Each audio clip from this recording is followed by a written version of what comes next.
Hello, Namaskar, welcome to my pod, the CAA Show. CAA, as all of you know, is Conversations and Analysis. My name is Juggi Bhasin. To become a subscriber, all you have to do is to press that red button on your screen. Subscription is, of course, completely free.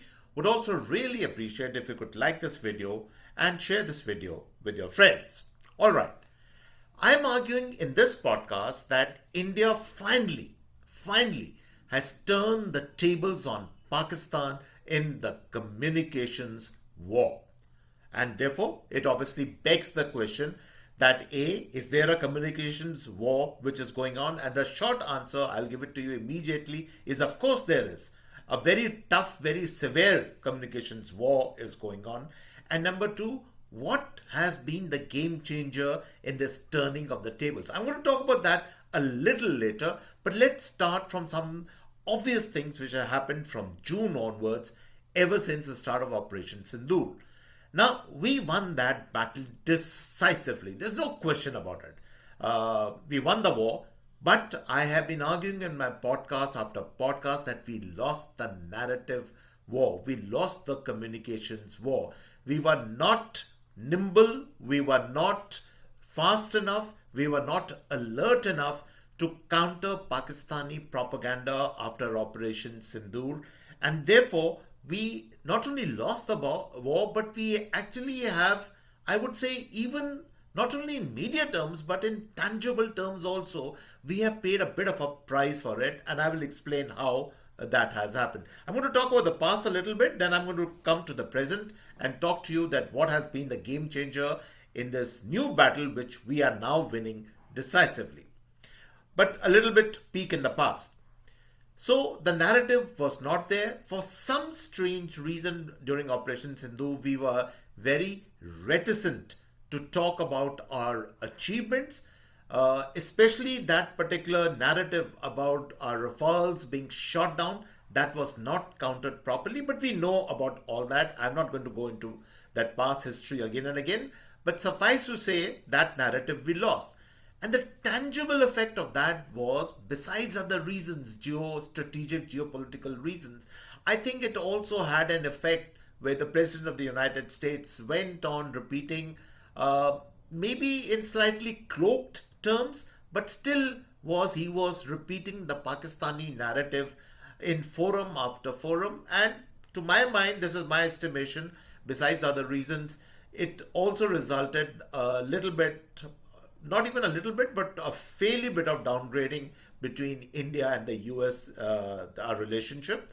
And some of that can be traced back to that communication glitches which occurred during Operation Sindoor. But that again is in the past. Now, let's talk of the present. What has happened in the present? What is this game changer which has happened in the present, where now we are finally winning the narrative. We are scoring over the Pakistanis. And that game changer is help which has come to India from the most unexpected quarters, from a place where we never thought it would ever happen. And that is the Bollywood film Dhurandhyar. Now, I'm not going to talk about in this podcast about Akshay Khanna's acting ability, about that famous his style, mannerisms, about the song and dance and all that, which people are loving, not only in India but in the entire subcontinent, probably all over the world. That's purely film craft and all that. That's a different thing altogether. But what has that film achieved, which has helped us, which has helped to, in a way, counter the Pakistani narrative, in fact, score over the Pakistani narrative? Dhurandhar has achieved a very significant thing, that it has, for the first time in the subcontinent, given people a peek into what really is Pakistan. It's one thing to keep maybe talking about Pakistan, it's one thing to do podcasts, but a feature film which shows you what Karachi was all about, what Layari, I think that's a place. Though I will admit out here, I still haven't seen the film. I probably will see it next week. But sufficiently, there's a lot of things which are now known about the film. But the fact of the matter is, Pakistan, Karachi, places in Pakistan, the way the gangs, the criminal gangs, the terrorist gangs that operate in Pakistan was shown in such a convincing manner that it left people, nobody was left in any doubt of the true nature of the Pakistani state, of the terrorist intentions, of the day-to-day terrorist transactions of the Pakistani state. And the irony of the entire thing is that people, of course, in India are loving the film, but people in Pakistan are also, they are either loving it or hating it, but nobody is ignoring the film. And according to reports, even though the film, I don't know, probably has been banned by now in Pakistan, it has certainly been banned in 6 Gulf states. But people are seeing it, video, pirated versions of Dhurandhar. Everybody probably in Pakistan is seeing the film because it's a slice of their own history. We also did something very interesting with the film. We actually took the fight. It was like, I call it, the communication surgical strike of India on Pakistan through the means of Dhurandhar.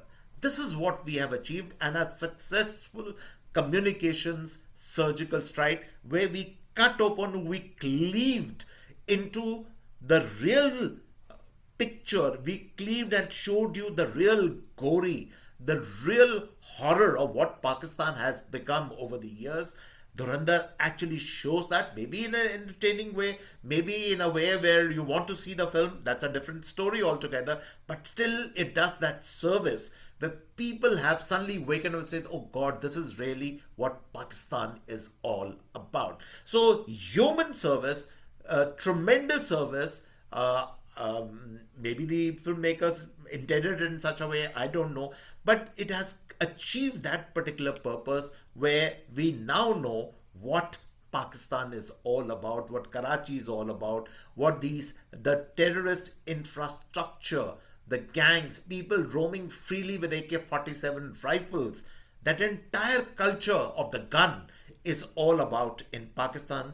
Dhurandhar has exposed that. So in a very interesting, in a very ironic, in a very strange, but at the same time in a certain predictable way, Bollywood has come to the country's rescue, because Bollywood is a great cementing force. It can be a very divisive force also, but it's a very significant force in the Indian realpolitik, in the India story.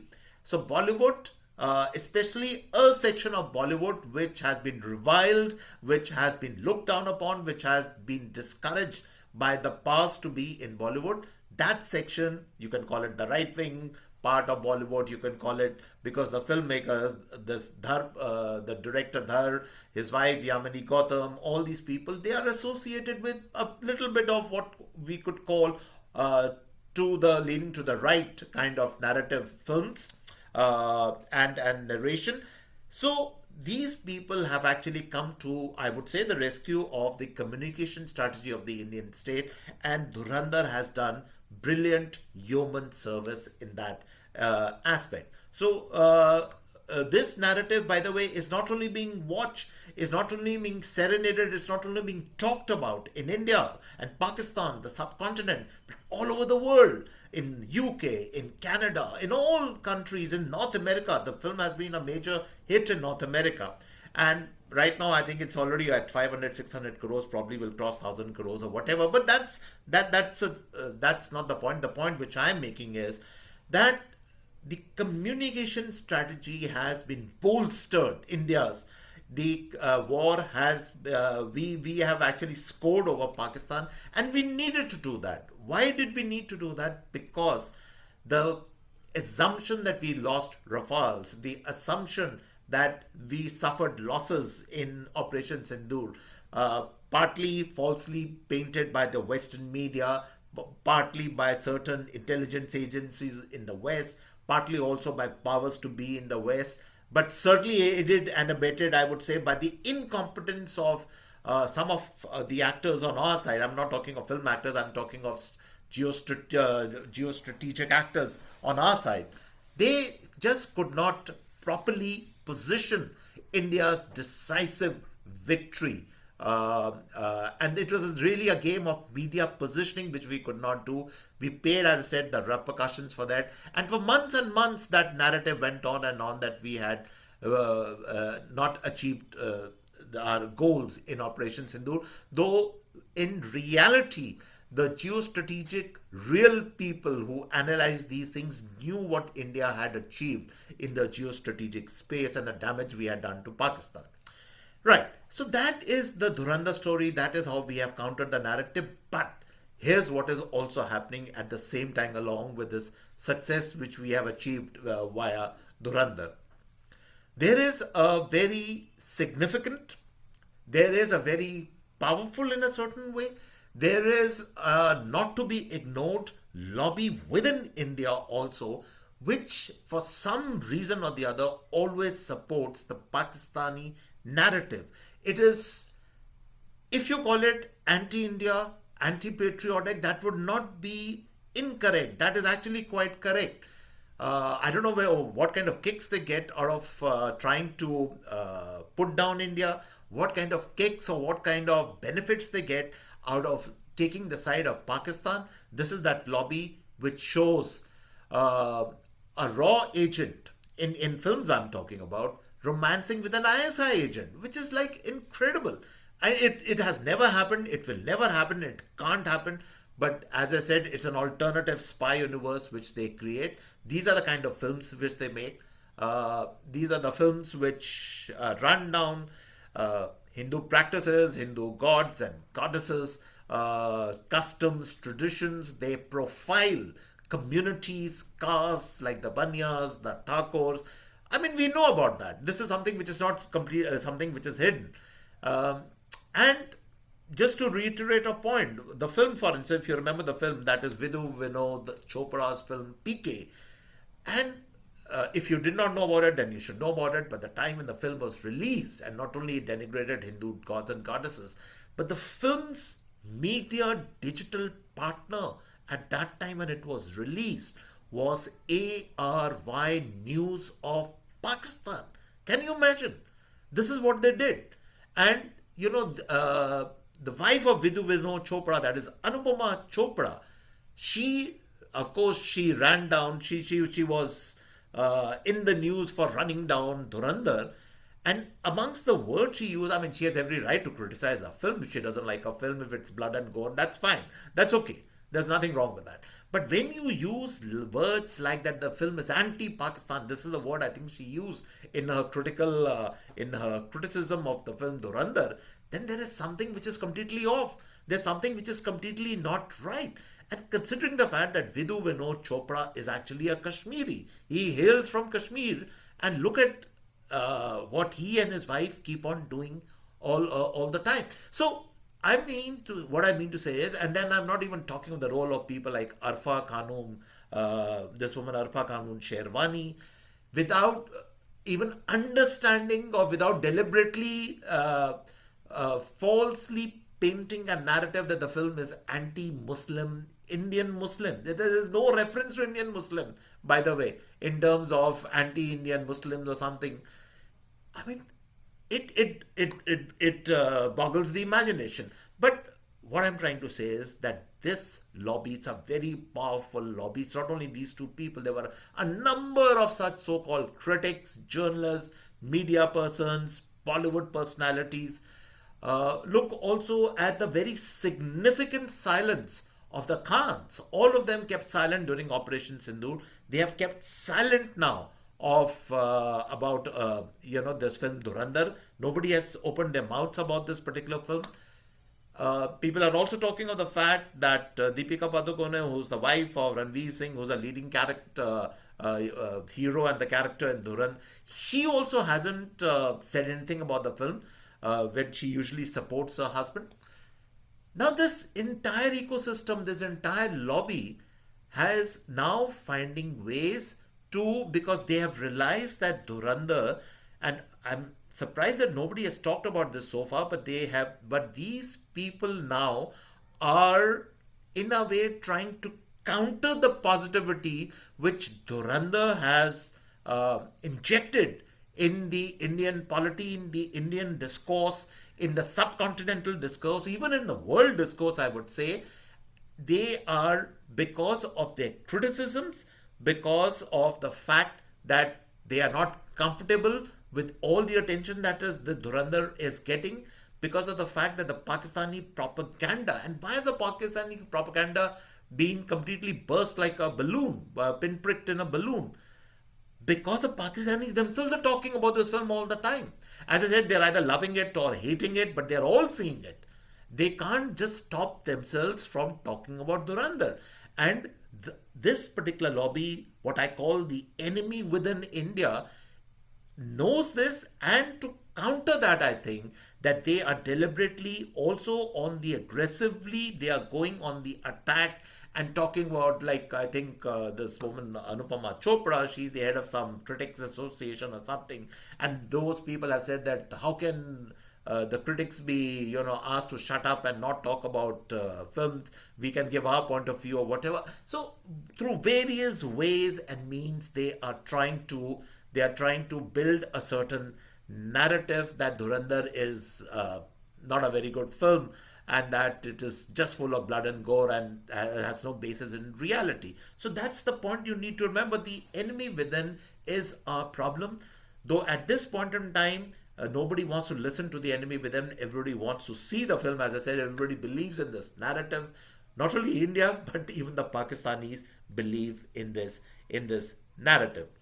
And then the real shocker, which came yesterday, no point in naming the political party and the person, but a senior leader of the main opposition party in this country, and he goes on record to say that we lost Operation Sindoor on day one.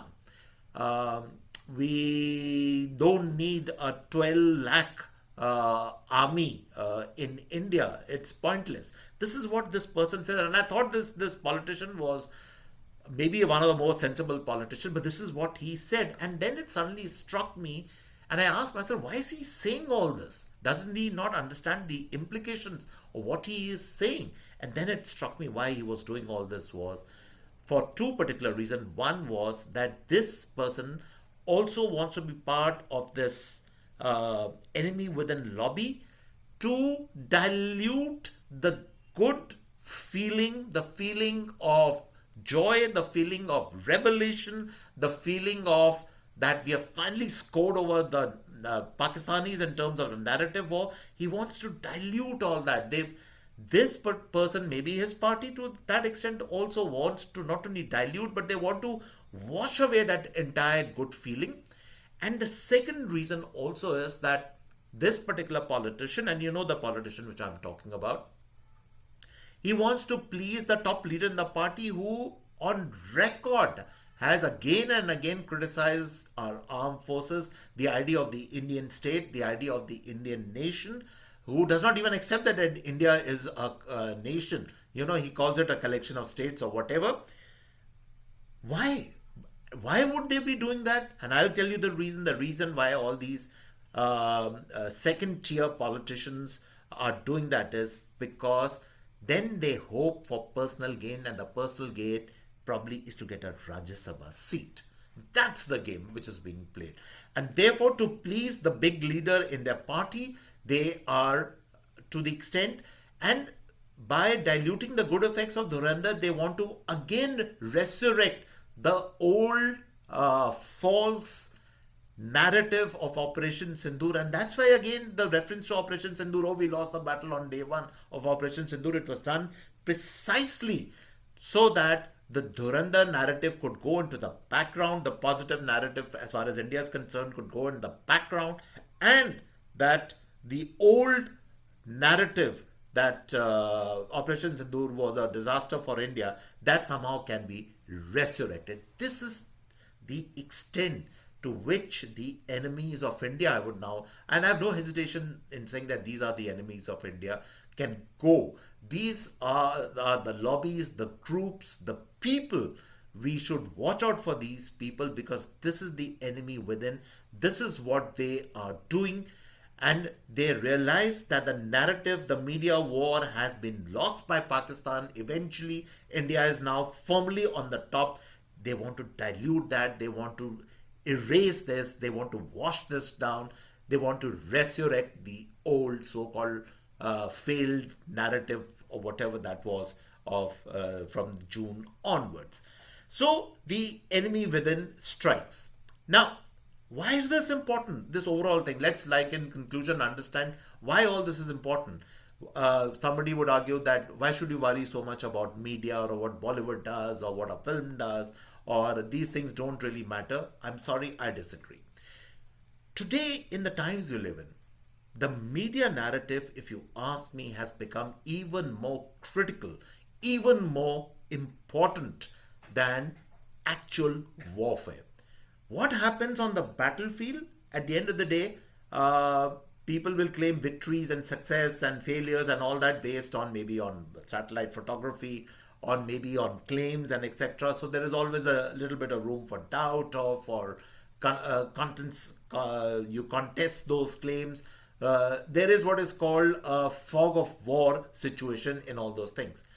But what really matters in today's day and age are the media narratives, whether it is through news cycle, whether it is through media reports, whether it is through film, whether it is through books or whatever. That is what really, really matters. And I'll give you a very, very interesting example to finally conclude this podcast, which will tell you how media narratives can be so powerful that they can actually shape or rather reshape the entire the entire geopolitical narrative. And that classic case is that of the Bucha, Bucha, Bucha massacre of 2022 in Ukraine, the so-called Bucha massacre. Bucha or Bucha, I really don't know how this is pronounced. This is a place in Ukraine, and this is a very infamous incident in 2022 when there were media coverages were shown that the streets of the town were littered with bodies of people whose hands had been tied. They had been shot in the head, men, women, children also. And at that time, it was alleged by the Western media that it was the Russians who had done this. The Russians, of course, denied it. The Russians said that these are all planted stories, that the whole media thing had been orchestrated. Now, what the truth is, even I have no idea. But one thing I know for certain, that after the Bucha massacre of 2022, especially in the Western world, Russia lost the narrative. If there were people who probably might have understood a little bit of the Russian side during the war, all that was lost. People were extremely angry. The people turned against the Russians in terms of narrative warfare. So the point which I'm really making is media narratives do matter. They can change your entire perception, especially in a crisis, especially in a conflict, especially in a war-like situation. And that is why the media narrative is a continuing story between India and Pakistan. They won round one in terms of the media narrative. Now we have won round two thanks to Dhurandhyar. But the media narrative is not over. It will continue. And if there is a lesson for us, then the lesson for India, especially the government also, is that please tap into the professionals in Indian media, in Bollywood, people who love the country, people who are patriotic, people who are willing to say and do something about it. They will put out narratives which actually can defeat the Pakistani narrative. That is the need of the hour, because if we ignore it, we fall back again to governmental sloth, governmental apathy, governmental incompetence in terms of shaping or reshaping narrative. Then we are in for a problem. We should not allow that to happen. We should bring in the professionals to help us win the media narrative in this continuing war between India and Pakistan. And so, on this note, I come to the end of this podcast. I hope you really liked it. You enjoy my podcast, and of course, not only you should like it, but you should become a subscriber. And there'll be many, many more interesting issues as we go along further. Thank you for watching. Goodbye and cheers from my end.